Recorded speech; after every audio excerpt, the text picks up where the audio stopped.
Hello, this is Ms. J's voice that you are hearing, and we are going to be tackling the conversation about different types of interviewing. So that's what our conversation is going to be about. Different types of interviewing. And again, this is Ms. J from the whole program. You're only going to hear my voice on this one. So, in all situations, you're going to be professional and you're going to be prepared. So, we want to say right here from the beginning that it does not matter what kind of interview you are going to be experiencing. You're going to find out that what the protocol is and the expectations on how you are to interact, that it really doesn't change very much from interview type to another. So, of course, you're always going to need to have many copies of your resume. So, what's customary is to have about 5 to 10 copies, updated copies of your resume. Make sure you have the job posting in front of you. And then you're going to have a pen and paper because that is going to be useful to you. And I will discuss that in a couple of slides from now. So, you will need these things. So, of course, in different types of interviewing styles, body language, your posture, your facial expressions, having good eye contact, and being able to answer the interview question is going to be paramount, and that should be consistent throughout any interviewing style that you may experience. This rule just does not change. So, phone interviews are one type of interviewing style techniques that are used today. So, some of them are scheduled and then the others not scheduled. So, a scheduled one would be one that you have agreed to the time and the date, and so you were expecting that call, or that's when you're supposed to make that call and you were ready. The other one is the unscheduled call, and that one can be a little tricky because even though you know that you are job searching, you just don't know when that call is going to come through. So you have to make a decision if you are going to answer that call or not and be prepared for that phone interview. So if you're out in the street, I don't think that that would be a really good time for you to answer that phone. So let that phone go into your voicemail. See, because when you're out in the street, it's just too much noise and there's too many distractions, okay, especially in a city street. So we don't want to go that route. Let them leave a message and you return the call when you are in a safe and enclosed and quiet environment. Now, if you decide to allow them to leave a message, here's something that we want to address. Your professional outgoing greeting message. Is it professional? And do you have a greeting? Please don't have your phone be the ones where the person that's listening to your phone message is really listening to an automated 10-digit number that is being given, which is your cell phone number. That is not considered professional. Hearing your voice and hearing your name is. And then also, there is no guarantee that the person is not going to have misdialed, right? They're not listening to the number. They're just waiting to hear the beep. So it's just more security for you to make sure that your name is on your phone. So state your name and state it clearly. Okay, apologize for not being available to take the call and invite them to leave a message. State when you expect to return their call, like you may say as soon as possible, or I will return your call within 24 hours. So your closing would say, thank you for calling or have a great day. Please do not have your little 2-year-old baby leaving a message, mommy's not home right now. That's not good. That's not professional. And please, we do not need to know what your song collection sounds like. Save that for another time. So if you're going to answer the phone, then that means that you are ready and that it is show time, people. So again, make sure you're prepared. You have your resume, pen and pad handy, able to answer the questions and smile. So there is a scientific study, a number of them that states that smiling on the phone, the other person who cannot see you knows if you are smiling. You smiling makes you more pleasant, okay, and warm and welcoming. So smile. And can you tell if I am smiling while I am talking to you right now? So there's remote video conferencing, Skype, or Google Meet interviewing where you are sitting at a computer and you are looking at a screen and you are looking at the person that is interviewing you and they are looking at you. So make sure that you address professionally for this. Why? Because they can see you and everything counts. Impressions count. At least from the top up where they're able to see. Make sure that your hair is done and your facial appearance is pleasant and maybe you've shaved, okay? Make sure that your makeup is subdued and not all bright and dramatic. Okay, and that includes your hair as well. And also, again, it's about that background noise. Please address that. Maybe have someone watch your children. Even explain to your partner that you are having an interview so they don't be calling your name and passing your screen behind you. And also, maybe you get somebody to take care of those pets because pets misbehave as well. They'll be barking and trying to come and lick your face and all of that. So try to take care of those things. And then make sure that you can be clearly seen on the screen.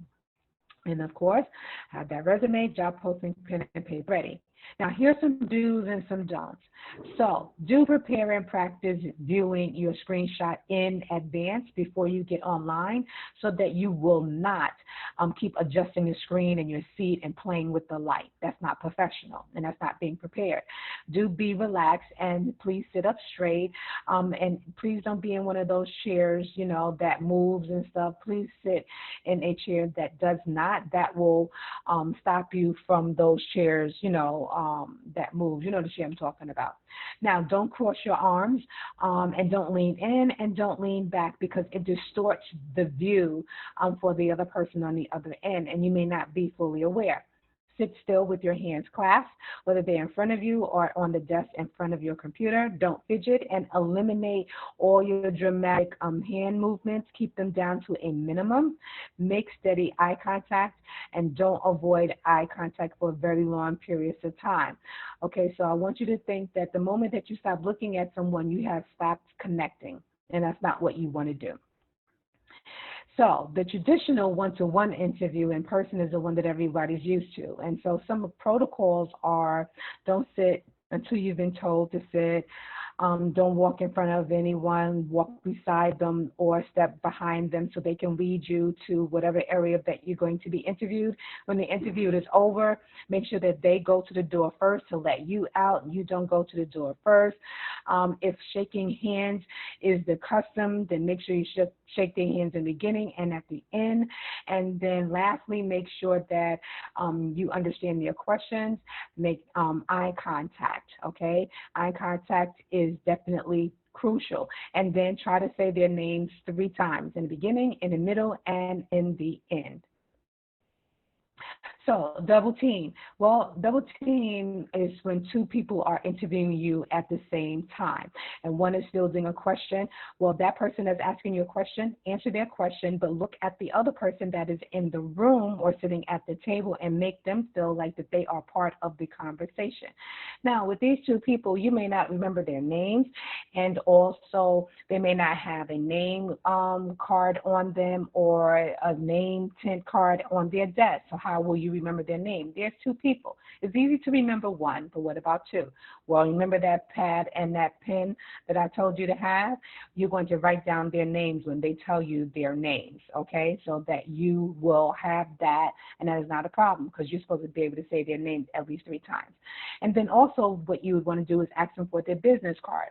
And you can ask them for their business card early on so that you can put it on a desk maybe in front of you to help you to remember their names. That is absolutely okay. So then we have the panel. Panel are 3, 4, 5, and up, okay, up to maybe about 7 people. So you handle them the same way that you would 1 and 2 and now them. Whoever is talking to you, that is the person that you are looking at. That's the person that you answer, but you make eye contact with the other people that are there. Now, let's talk about that pen and that pad again, right? So you have 4 people that are sitting here, okay, in front of you. How are you going to remember all of their names? Well, you don't have to. What you're going to do is you're going to write each of their names on your pad and sit it in front of you or in your lap. And when you need to be able to say their name and address them, you just look down on your pad and you see their name and then you call them by their name.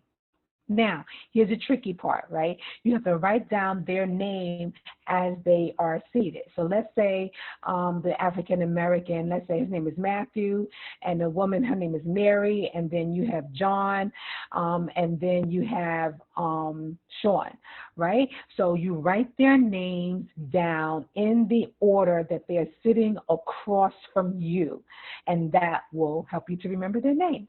And just like you shake a person's hand coming into the meeting, you shake each of their hands as well. And then when you are closing out, if this is the custom of shaking hands, then you shake their hands at the end.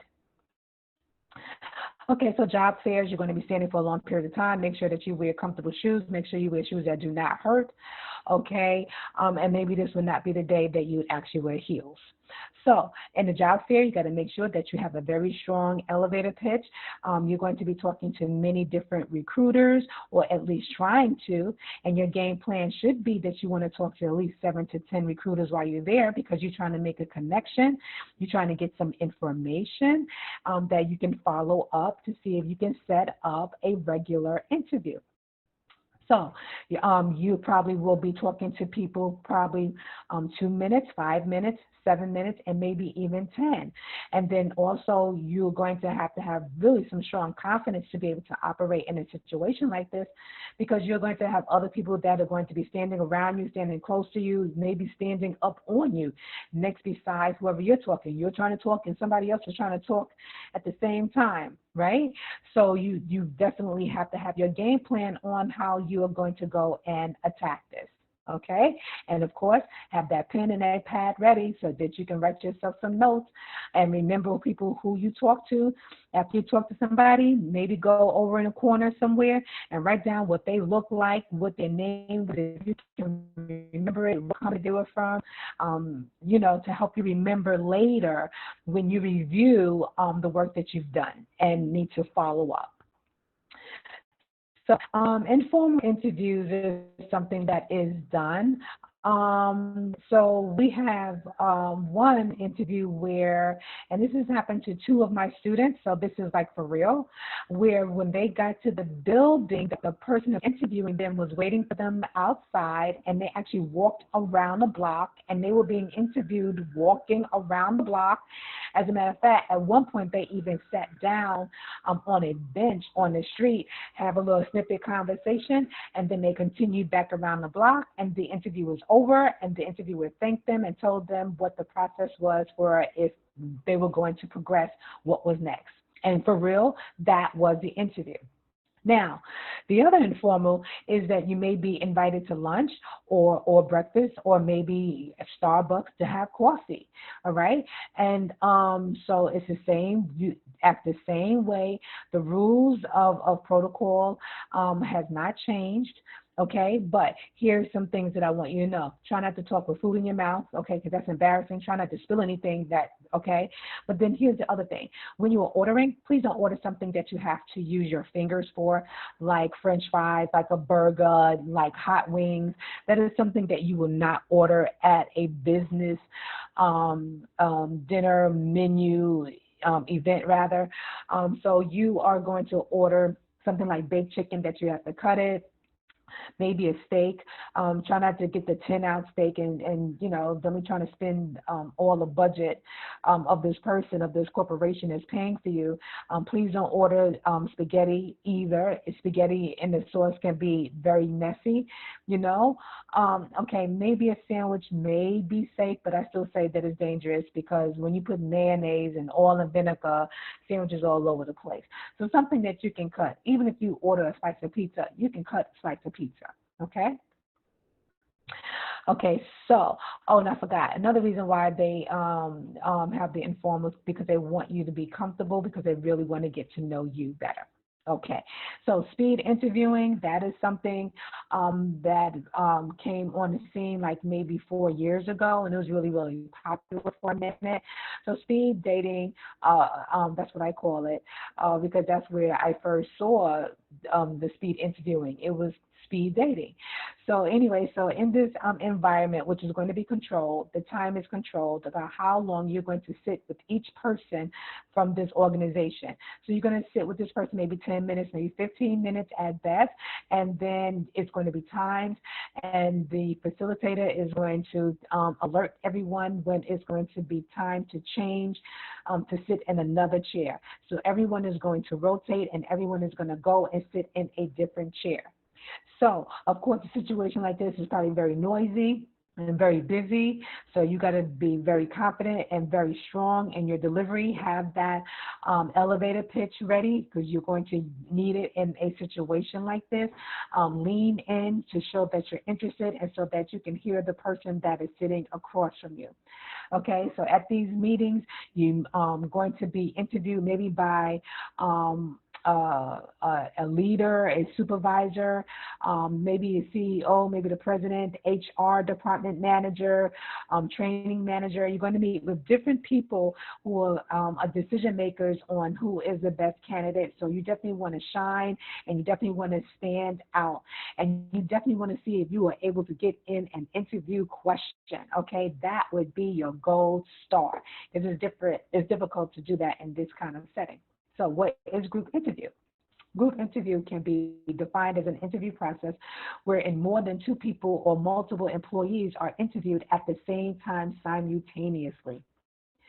So here's one, group one interview. So in this situation, you have everybody sitting around in a circle or group, right? And somebody's asking questions, and they may ask one question and then go around to each person and allow them an opportunity to answer the question. Okay, so that is one setting. Another setting is that you have someone who may be fielding questions. So that means that they're not going to call on you specifically to answer. You're going to have to volunteer to answer. So this is totally different. They may ask one question and see who's going to answer. Okay, so you definitely have to have a strong personality and be very confident in order to operate in a situation like this. And a situation like this can also get a little chaotic and a little busy and a little loud if everybody's talking at the same time. So here are some of the advantages of attending and participating in a group interview.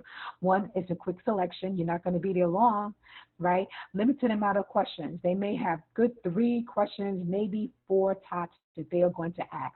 So then that means that you don't have to sit for a long 45-minute interview where you're answering 10, 12 interview questions. In this situation, you're not going to have to answer that many. And so then also you will be allowed to demonstrate if you really have the ability to operate under pressure because this is a pressurized situation. A lot of people in the room and your voice has to be heard and you're performing in front of a lot of people. You got to have a certain level of confidence in order for you to do that, right? So then examine how you operate in a group. They want to know if you're polite, if you're considerate, or do you turn into a beast? And do you walk all over people? Do you talk over people? Do you block other people? They want to see how do you respond within a group. So it also creates competition. This is a wonderful opportunity because you actually get to meet your competition face to face and actually hear them and actually see how they operate. And so that, therefore, you'll see like where your performance is compared to what you have observed. And then again, I talked about having a strong characteristic, personality, strong communication, okay, because you got to think on your feet and you got to be creative and your voice heard. So here are 2 more techniques. So one is called the problem solving. So problem solving is they may give you a puzzle to figure out. Or they may give you a problem and ask you, how would you solve it? They'll put a laptop in front of you. You'll open up a Google Doc, and then you'll break down what the problem is. How would you solve it? The steps that you would take to solve it. Okay, and then how would you be able to tell if your solution is one that is workable? And so So you may get that. And then there's a tryouts or what is called the working interview. And what that is that they are trying you out. They want to see, can you do what you said that you can do? So in pet care, for example, they definitely use this technique. They want to know, do dogs like you? And do you like dogs? We want to see how you are able to react to one another. What is the exchange there? Okay. And then you may walk into a room and there may be a machine there, like for example, a buffer, and they want to know, can you really use a buffer? You said you could use a buffer. It's on your resume. We said we're looking for somebody who use a buffer, so they have a buffer, and they want to see, do you know how to turn it on? Do you know which one of the brushes is appropriate to use for the flooring that they have there that you're supposed to clean? How are you with mixing solutions? They want to know, do you know how to handle this machine? So they have tryouts. Now, what I want you to know is that you may have more than one interview. More than one, that you may see multiple people. There are different rounds to it. Okay, so if you make round 2, that's really good. That's great. If you make round 3, you are awesome. Hang in there. You're probably going to get that job.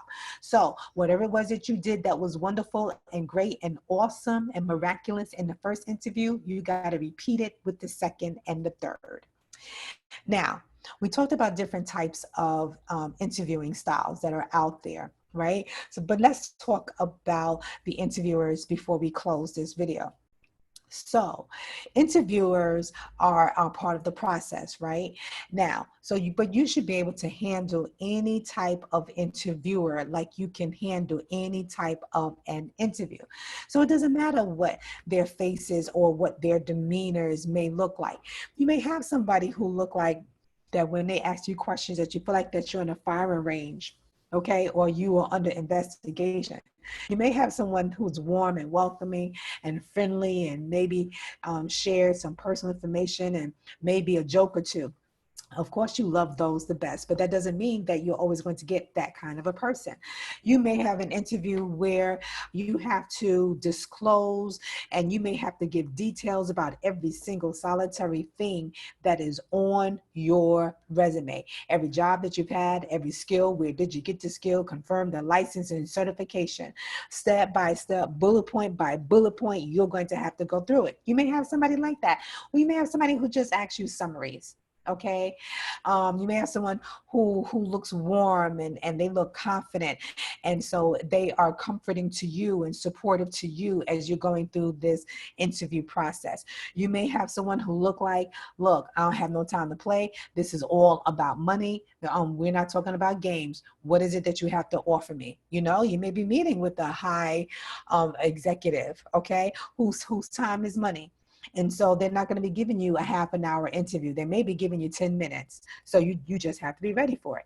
And then the last one, what if you walked into an interview and the person that's interviewing you looked like, they were your age, right? Younger than you, or looked like that they just got out of high school yesterday?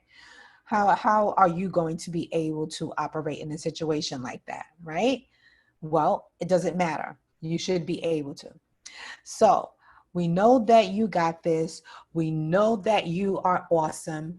We know that you're going to get this job because we know that you are ready. Okay.